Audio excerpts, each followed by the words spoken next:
Hello, folks. Welcome to the Dogpoint podcast, episode 5. Today's topic, children and dogs. With me here today as a co-host is my son, Michael. Hi, everyone. And Mike, I'm pretty sure that I'm going to get some flag for some of the things I'm about to say. Definitely. But they need to be said and they could potentially save a child's life. So I am not going to not say it. Just to, appease some people.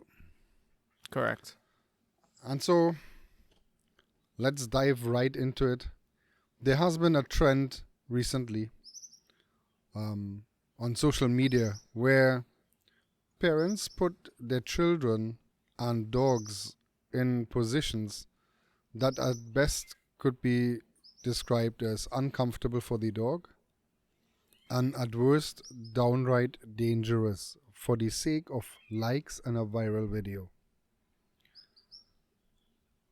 And I want to say there's a lot of dogs that are really good with children and where, filming a child and a dog together is perfectly safe. However, in order to stick out from the crowd, some people taken it to a next level. And that is a very dangerous trend because to the layman, the video looks all right. Yeah, they know the dog knows the child and they're fine. To a trained eye, you see some of those dogs are very uncomfortable. They stop panting, their mouth is closed, they're licking their lips and their nose. And all those are signs of stress in a dog. All those are signs of mounting anxiety. And it's only a matter of time before that dog acts to get out of the situation. And that is where it gets very dangerous for children. Yeah, and we frequently see on social media instances of dogs reacting to children doing random things or pulling on their ears or pretty much pushing their pain threshold or tolerance, and then everyone wants to blame the dog instead of the parents, and instead of understanding how the dog's mind works. Right, exactly. And people don't understand, oh, you hear these stories, the dog turned on the child or the dog turned on the owner. No, that's not how it works. There were signs before that were ignored, be it due to ignorance and not knowing the signs, or be it because, yeah, it's going to be fine. And it turns out not to be fine. And so I just want to bring some awareness to those things so that less people fall for that. And when you, next time you see one of those videos, look very closely, look at the dog's body language, and then ask yourself, was that safe? Did that look like it was safe? And if the answer is no, never ever do it with your child. Okay? We're not talking about things that just happen and somebody quickly brings out a camera to film it. I'm talking about staged videos that are made with the explicit purpose of trying to get a viral video. Right? That is different from a dog and a child that know each other very well and they just happen to do something together and somebody filmed it. That's different. Right?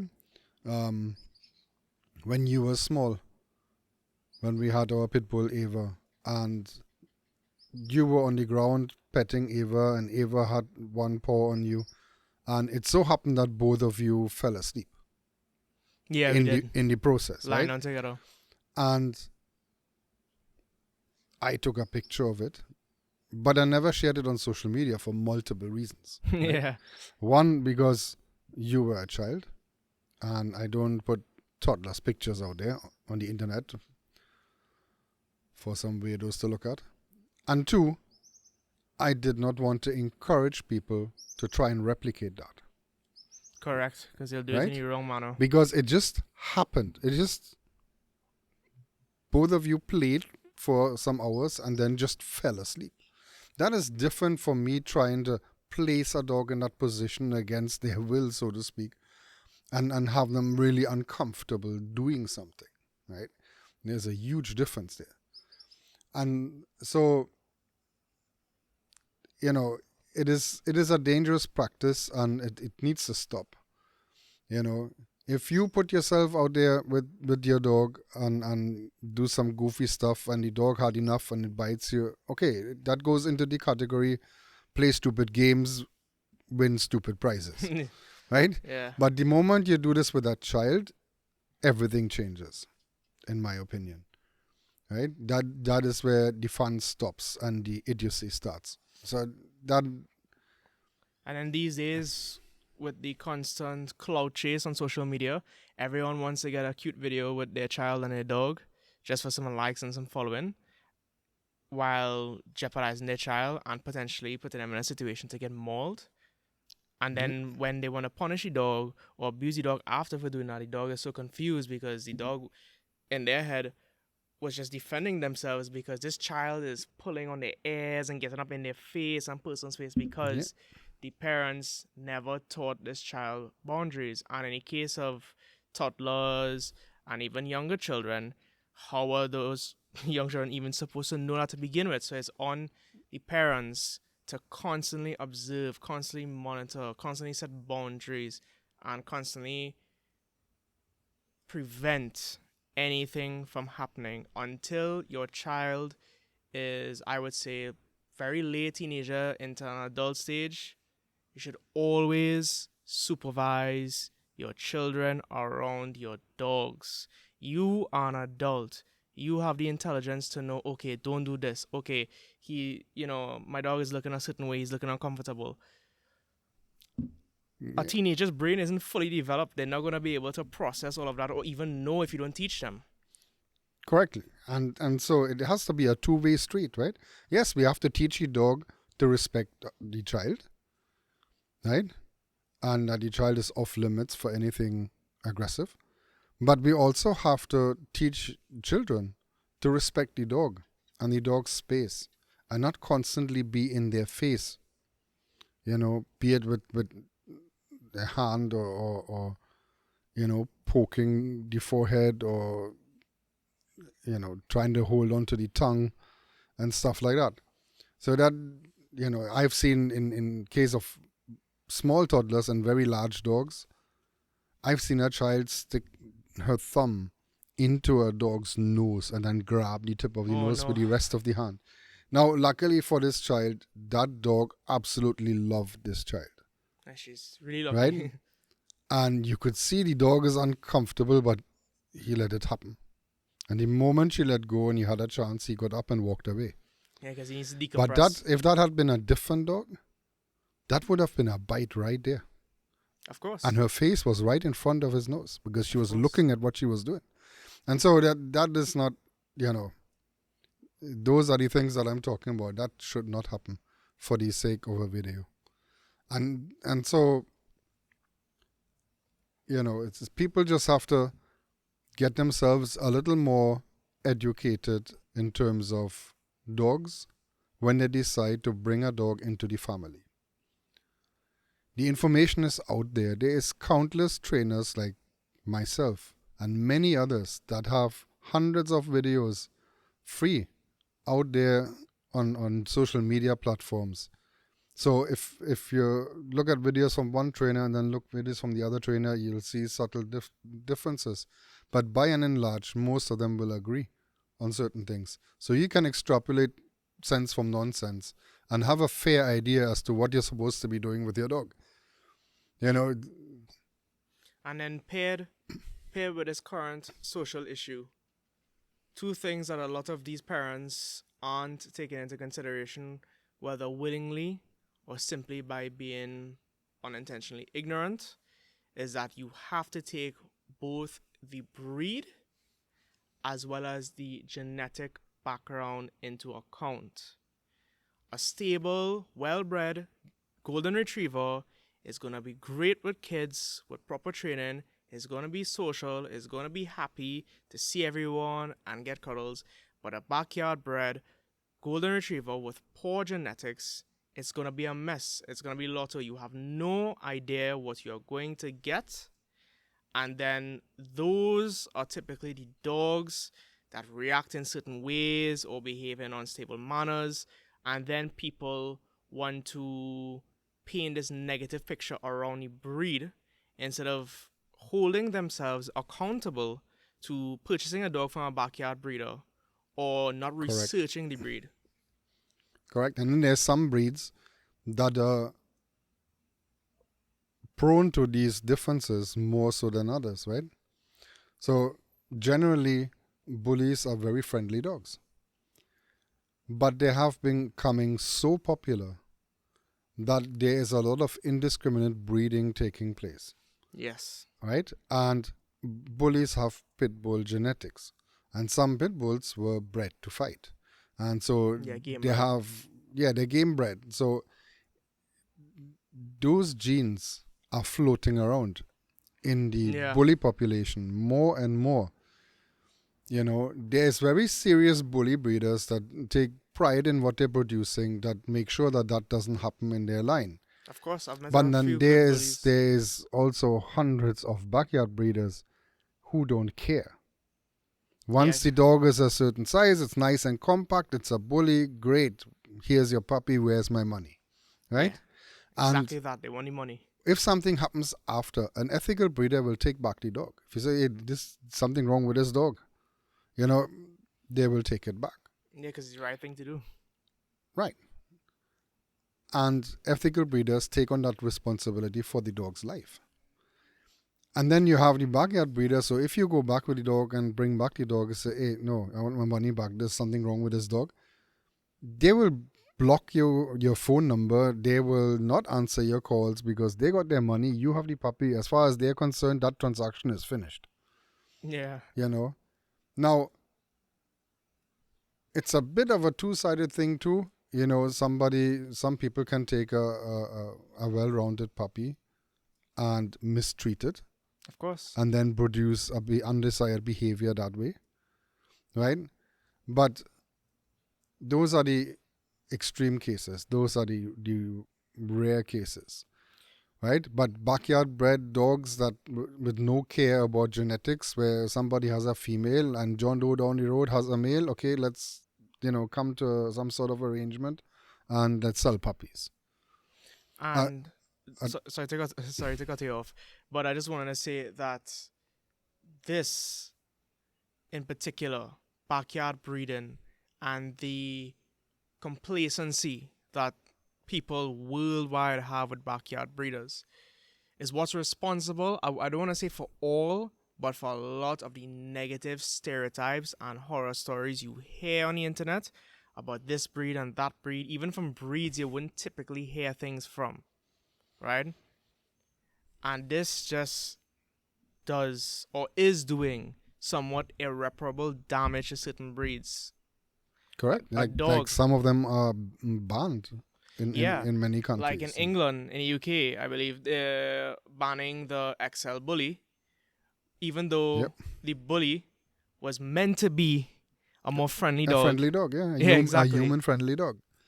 But again, because they got so popular, there are some breeders that put bloodlines and genetics into those dogs that like to fight. And if you don't train them and just raise them, like many people do, so there has to be, in case of the XL bully, there has to be some blame on owners.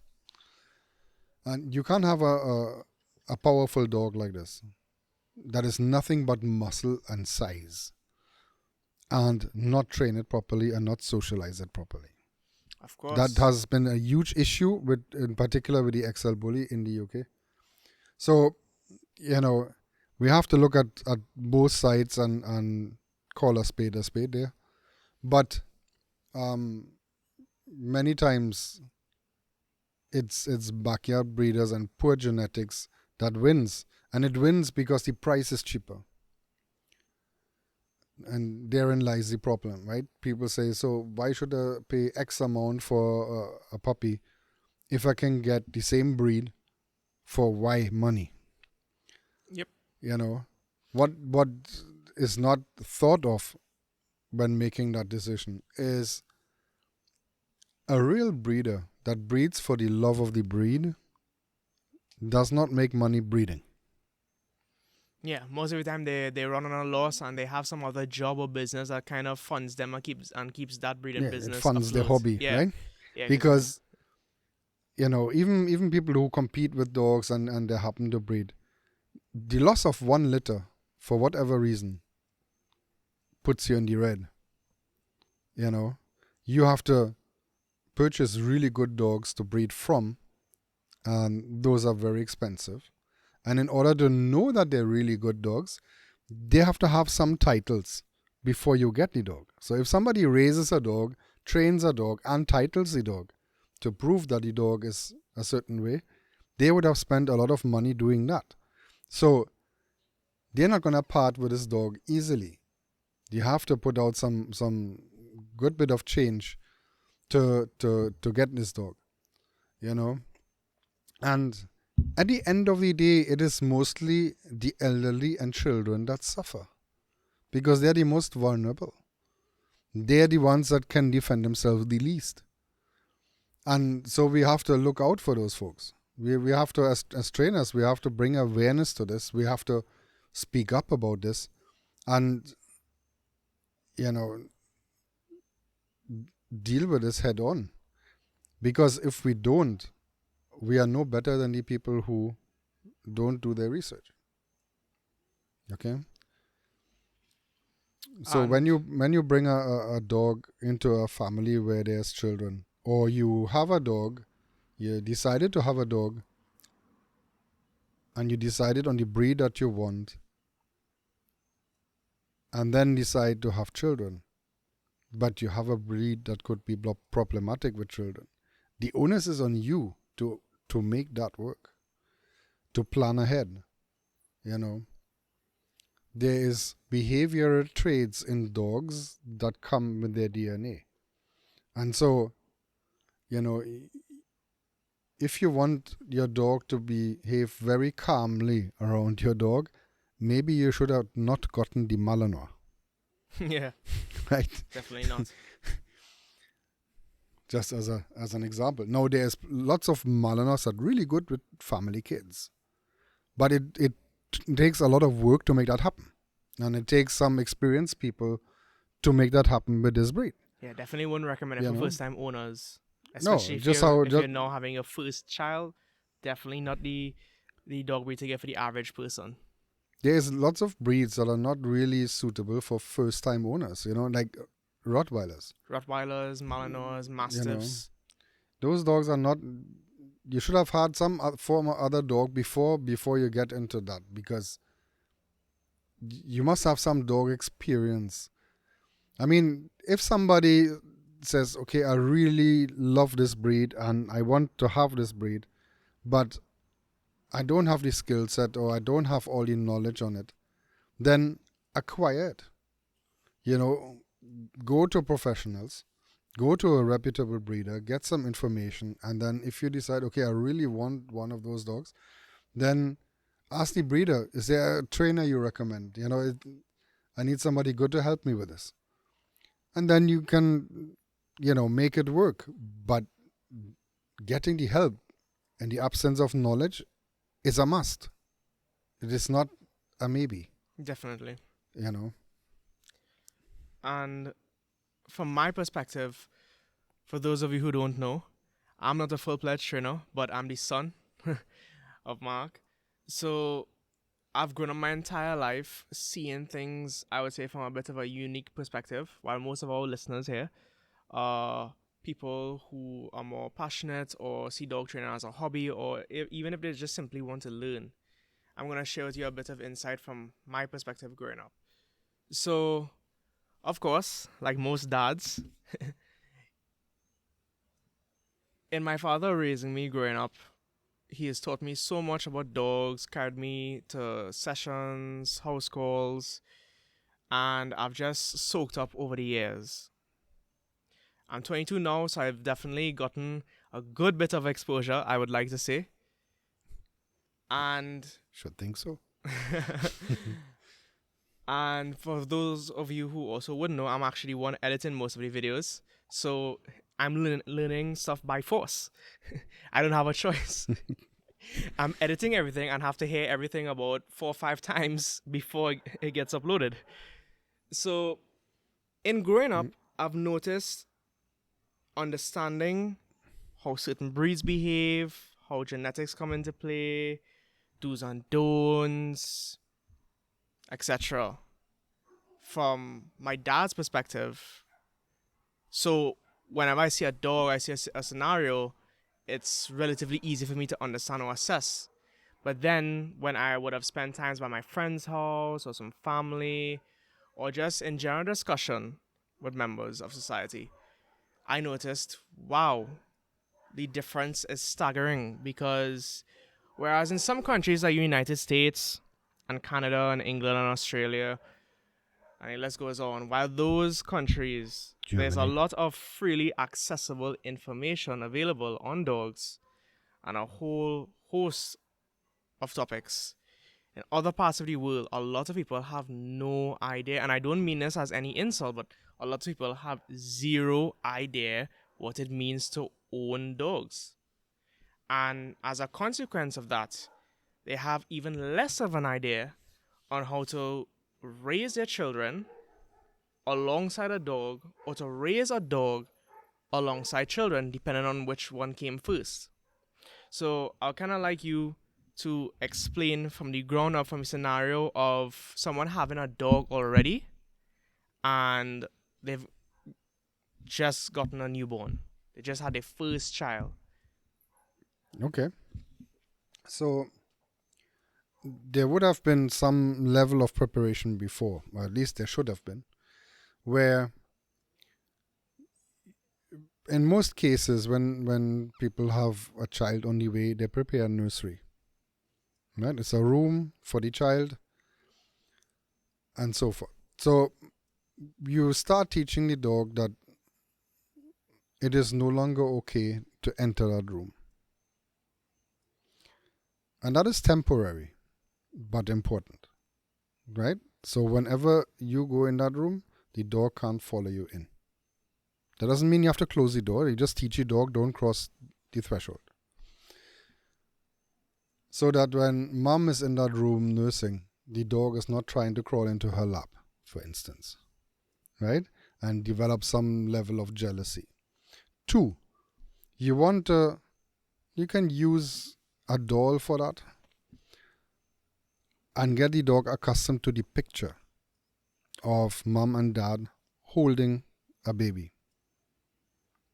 And then teach your dog what he's allowed to do, what he's not allowed to do. So there's no jumping up.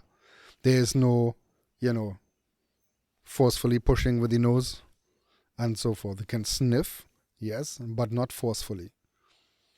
And you have to teach the dog when the child then is born and you're alive, that child is under your protection. That the dog cannot do some of the things it was accustomed doing, right? You have to teach your dog that, no, you can't do this. When the child grows up a little bit and the dog is accustomed that there is now a child that is a little human in the household that is under your protection and accepts that, then you can give liberties back to the dog piece by piece. Right. And the dog has to earn those liberties again, right? And when the child then starts walking around and running around, you have to teach your dog, put your dog on a leash. Because oftentimes children, especially toddlers, don't move like adult humans. No. They are not as coordinated. Exactly. They're very uncoordinated, and many times, because they now discover their voice, they will run around screaming on top of their lungs, right? While running. Just for the sake of it. Out of the blue. No reason for it. It's just like, yeah. And just, dart across the living room. It is easy for a dog to go into prey drive when that happens. Right? So if you have a dog on a leash and the dog flies up and wants to follow the child, you can give him a little correction that, nope, go back down. So that the dog understands that that is not a reason to chase. Just because the child is doing that. So the dog gets to understand that this picture does not mean I get to chase. Right? The picture that he's seeing with the child running and hearing the child scream Right. does not mean it's okay to go after it, to chase it. And once you put your foot down with those basic ground rules, if you have a genetically rounded dog, you'll be fine. You should not experience any issues between the child and the dog. And then as the child gets some sense, you teach the child not to do certain things, right? So if the child wants to grab the tail, no. Right? A stern no. The child has to learn that that is not okay. Right. Grabbing for the ears, not okay. Sticking your finger in any openings, not okay. Right? Waking the dog up when it's sleeping, not okay. Approaching the dog while he's eating, not okay. Right? All those things should be avoided. So that the dog also has a sense of, my human is also protecting me from this child. Right? It goes both ways. What I would also like to add that I've seen people make the mistake with is that they already have a dog and the dog becomes aware that the mom is pregnant. Right? Because dogs can pick up on that. Yeah. And as a result, that's happened with our dog. Yeah, they become glued to the mom, especially more protective breeds. But the problem with that is that when the child is finally born, and if you don't set proper boundaries, the dog will sometimes begin to resource guard. If you don't establish those clear boundaries. Yeah, so when mom was pregnant with you, our Doberman, Venus, would sniff mom's belly every day of her pregnancy. It was a full investigation every day, where she spent about 5 minutes just sniffing every square inch of that belly. And then the day that both of you came home from the hospital, she wasn't interested in mom's belly, and she looked past mom into the house because she knew there is somebody else. Right.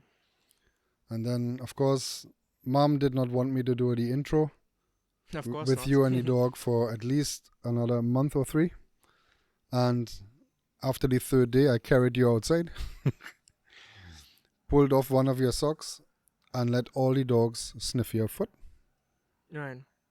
Right? And then move you away in my arm. And I told them, no. Okay? So make them understand this is under my protection. Off limits. Right? It's off limits. And none of the dogs really had a problem with that. Quite the opposite. So that same Doberman got extremely protective over you. If anybody came to visit and lifted you off the ground, she would walk into the house showing teeth, giving warning. And just for context, everyone, this is not a behavior she would usually exhibit. She would not cross that boundary of entering the house unless she was told to. And in this case, mom handed you over to one of Granny's friends, and the dog wasn't having it. And she slowly walked in. She didn't want to attack. She just walked slowly into the kitchen and was growling and showing teeth. And then she handed you back to mom. And this dog immediately started backing out of the kitchen again and lying down in the driveway. Yeah, because all was good now. Right? Because all was good. And until the day she died, she was that protective over you. So if it's done the right way, dogs can be wonderful with dogs, with children, right? However, when people either don't know what to do, don't seek the information on what to do, or are downright lazy to do it. Yes, I would say people that are often is lazy. where the problems start, right? And of course, the ultimate, poor genetics. Yeah, that will always create issues. But that goes in every sphere of life, right? That is not just with children.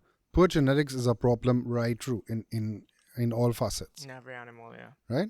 Because you're not going to happy with the dog because it's not displaying the traits that you had hoped for when you got the dog, right? You wanted a strong-willed guard dog, and you got a whimsical version of it, right? And that's poor genetics. That's choosing the wrong breeder and not doing research, and that's what leads to this. And that is also the main contributor to our stray dog population. Yeah, Because rejection. when people get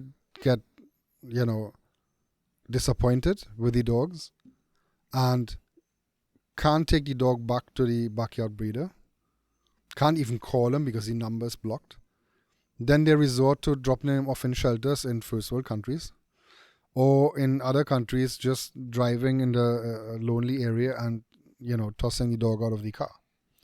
And so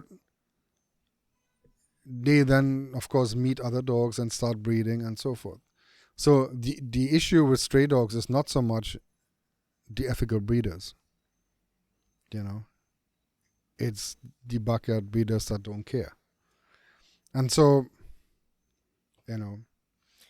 but we're straying off there from the main topic, right, with kids. Let's go on to the perspective of the child already exists.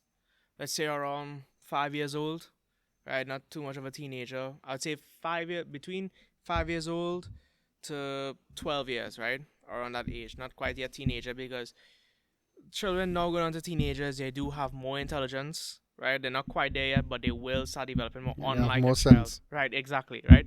But children from 5 to 12 are still extremely random and chaotic, right?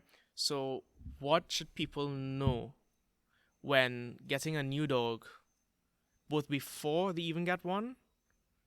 So, like, what research should they do, as well as what to do when they eventually bring home the dog, how to introduce the dog to a child, what's the proper protocols, the do's and don'ts? The introduction is relatively easy. Everything happens on a leash, Okay. right? And the dog has to move respectful, and you explain to the child that they have to be respectful as well. Because I would say any child over 6, you can start explaining things to them, right?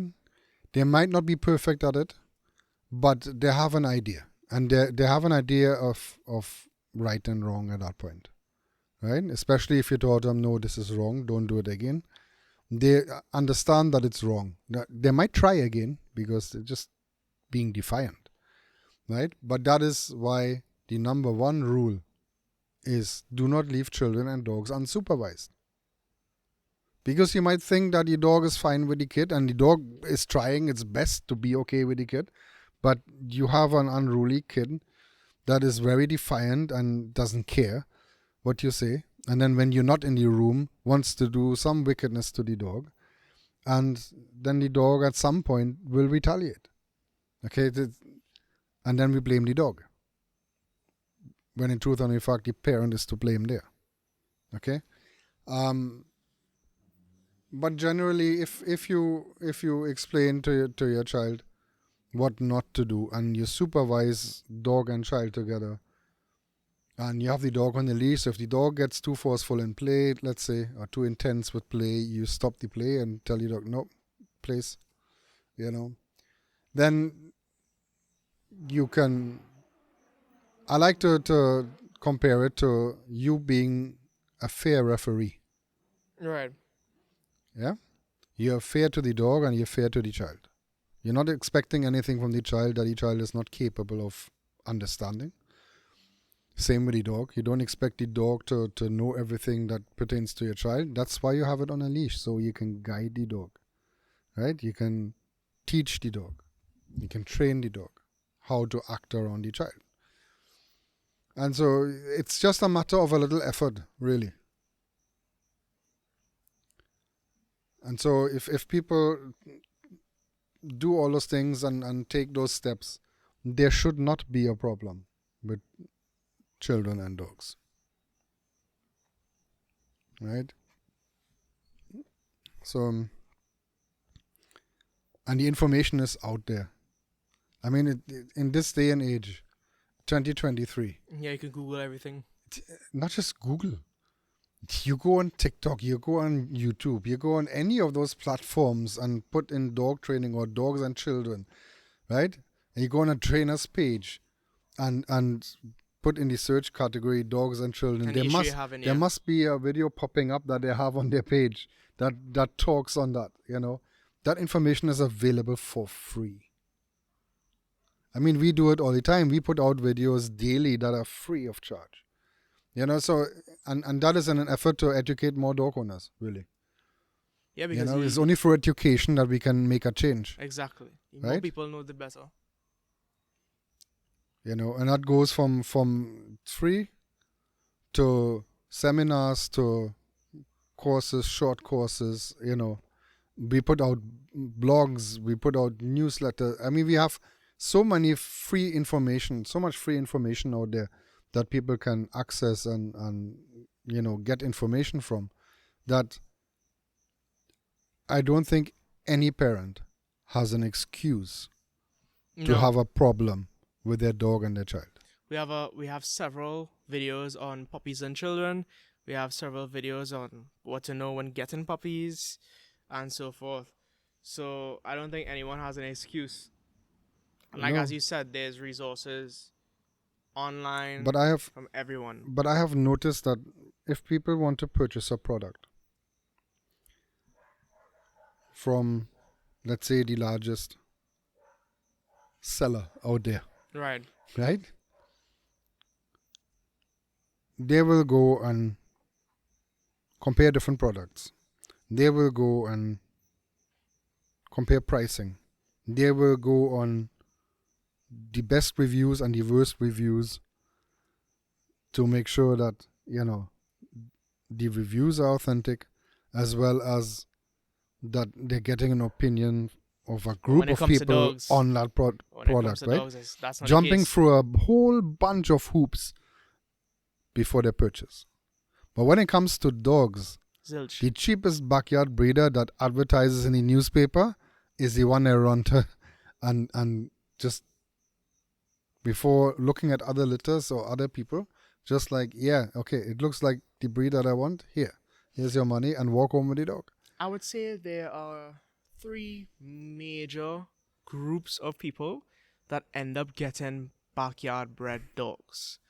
Those who are blissfully unaware, those who intentionally get dogs from backyard breeders simply to just get the breed for cheap, especially fat breeds. And then there are those who either get them as rescues or simply got the dog offloaded to them because their relative or friend were moving away or couldn't handle the dog anymore.